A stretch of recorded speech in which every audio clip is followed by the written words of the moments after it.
Bom dia, pessoal! Hoje estamos aqui no nosso novo programa da History Channel e hoje nós viemos na casa de Itzhak. Itzhak ele foi o companheiro de Schindler, na qual eles dois fizeram uma lista que salvaram mais de 1000 pessoas. Então, Itzhak, você poderia contar para nós quem foi Schindler? Claro, para mim é um prazer, mas eu só queria primeiramente agradecer pela essa participação, pelo esse convite muito sensacional da sua produção, de ter preparado de eu estar aqui. Programa único também, viu? Eu admiro muito o seu serviço, por isso que eu aceitei vir ao seu programa, porque muitos programas me chamam, mas eu não gosto. Mas isso não vem ao caso no momento. E eu vou falar, sim, claro, sobre o Schindler, como você me perguntou. Ele era, como posso dizer, ele era bem oportunista. Ele era um comerciante no mercado negro. Ele era bem relacionado com o regime nazista, tanto que era um membro do partido nazista. No entanto, apesar de seus defeitos, ele amava o ser humano e fez o impossível a ponto de perder a sua fortuna e conseguir salvar mais de 1000 judeus no campo de concentração. Nossa. E esse foi o Schindler. Sim, foi. Pelo menos uma parte da história dele, certo? Sim, correto. Foi um grande amigo meu. Bem, após passarmos a primeira pergunta, agora vamos para a segunda. Então eu gostaria de saber, você foi contratado por Schindler e eu queria saber como você fez isso e o que você fez para Schindler. Sim, então, meu jovem, ele estava atrás de um contador barato e veio até mim. Fizemos uma grande amizade e eu era a mente por trás de tudo, desde o começo. E como eu sabia que os trabalhadores judeus representavam um bom lucro para o negócio, eu convenci ele a fazer desses 100%, esse 100% a força de trabalho daquela empresa. E assim ele acabou contratando todos. Vamos passar por uma segunda pergunta e eu quero fazer uma pergunta minha, que eu aposto que muitas pessoas que estão assistindo aí estão com a mesma dúvida. Qual era o real objetivo de Schindler? Então, meu jovem, o maior objetivo dele era ganhar aliados e parcerias para recuperar a sua fortuna. E ele queria abrir a fábrica dele, né? E na época ele iria abrir uma fábrica de panelas para obter lucros durante a guerra, pois era uma ideia muito grande. Uma ideia inovadora da época, né? Isso, correto. Então, depois, após passarmos essa pergunta, a plateia lançou uma pergunta muito interessante para você. Foi aquela loirinha ali, ó. Ela perguntou o seguinte, ela disse que viu o filme, A Lista de Schindler, e ela perguntou qual foi a campanha lançada pelo Hitler. Olha, eu queria primeiramente dar meus parabéns, porque foi uma pergunta muito bem bolada. Eu não poderíamos deixar de falar sobre isso. Bom, a campanha lançada por Hitler foi a solução final, a qual ele acabaria definitivamente com todos os guetos, no caso a periferia da época, né? E mandando toda a população para os campos de concentração. E aliás, vale a pena lembrar que Amon Goeth foi um comandante de um desses campos de concentração e foi um dos amigos mais próximos de Schindler. E foi um dos melhorzinhos ali dentro. Após passarmos por essa pergunta... Então, muitas pessoas elas ficaram em dúvida com os trabalhadores da fábrica que Schindler contratou. E eu gostaria de saber pessoalmente o que aconteceu com essas pessoas. Sim, claro. Quando os trabalhadores de sua fábrica começaram a ser transportados para o campo de Prasovia, se não me engano, uma cidadezinha da Alemanha, Schindler convenceu a Goethe, aquele comandante que eu disse que era o melhorzinho, a colocá-los num ambiente separado para ficarem mais protegidos por serem funcionários. Após essa pergunta, bem, eu imagino que diante de tudo que ocorreu, eu imagino que tenha ocorrido um certo massacre ali, certo? Correto, sim, claro. Numa determinada noite que Schindler estava passeando por um daqueles parques perto de Cracóvia, se não me engano, se não me falha a memória, ele assistiu a uma invasão do gueto da cidade. Dias depois, ele acompanhou a ida de Goat, o comandante, ao campo de concentração e assistiu às instruções que ele recebeu para cremar os cadáveres mortos no massacres. Ou seja, eles massacravam o povo judeu e depois queimavam os corpos no chão. Pra você ver como eles eram bonzinhos, né, gente? Muito bonzinhos. Você não imagina como o povo sofreu naquela época. Então, após a pergunta sobre o massacre, muitas pessoas, a gente discutiu aqui dentro do nosso estúdio e chegamos a uma conclusão, mas a gente não conseguiu descobrir uma coisa.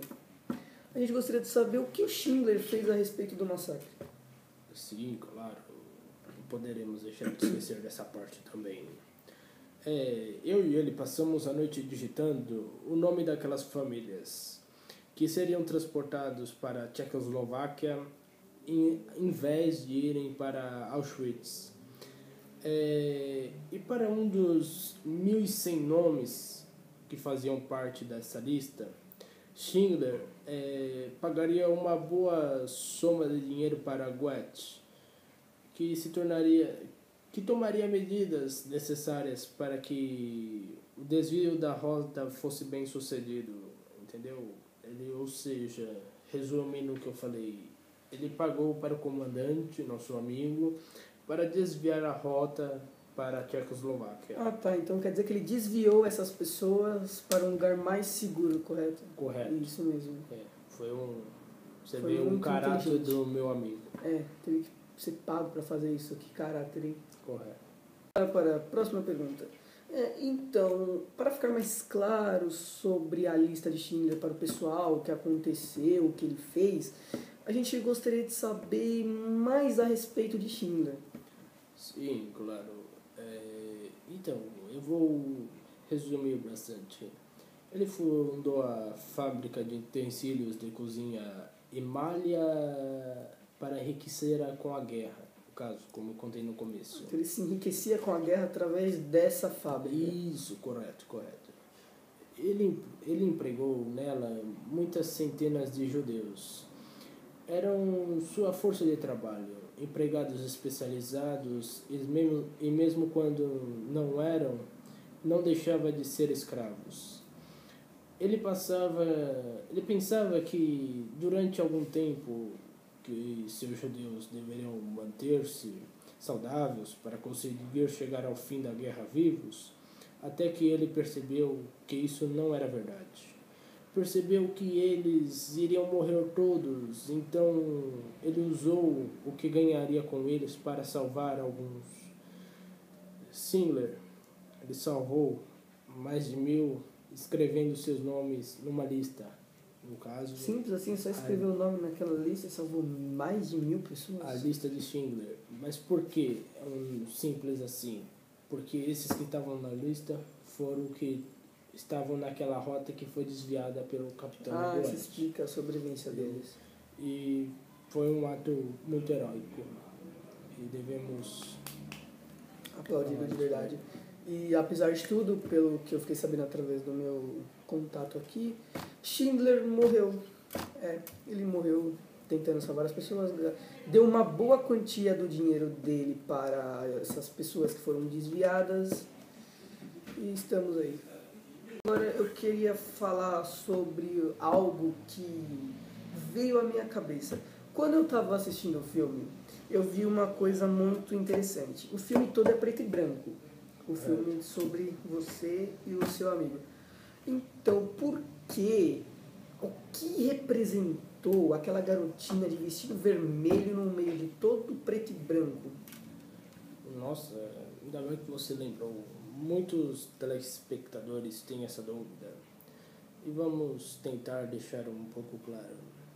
O casaco vermelho fez com que Schindler ele visse os judeus como seres humanos pela primeira vez. Ou seja, foi a partir daquele casaco vermelho que ele foi aquilo que chamou a atenção dele para ajudar os judeus. E graças àquela menina do casaco vermelho que alguns daqueles judeus foram salvos graças a ele. Ah, tá. E, tipo, por exemplo, o Schindler, ele fazia parte do partido nazista, ele não gostava dos judeus, obviamente. Mas foi então essa garotinha que abriu os olhos dele quando ele viu, que foi o que incentivou ele, que foi o que ele disse que ia prometer salvar a todos os judeus possíveis. Ele salvaria todas as pessoas que dessem só por causa dessa garotinha. Sim, correto. Foi ela que emocionou por ser criança e além de estar com aquele casaco vermelho, foi o que chamou a atenção aos olhos dele.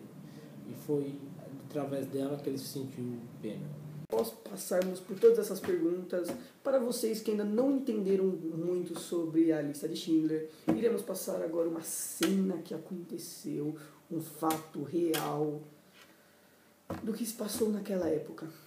Pode rodar a produção.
Aqui no nosso final de programa, encerramos mais um programa do History Channel. E bem, nosso convidado tem que dormir. Falou, cara. Muito obrigado pela sua participação no programa. Até logo, até mais ver, bom viagem e partiu.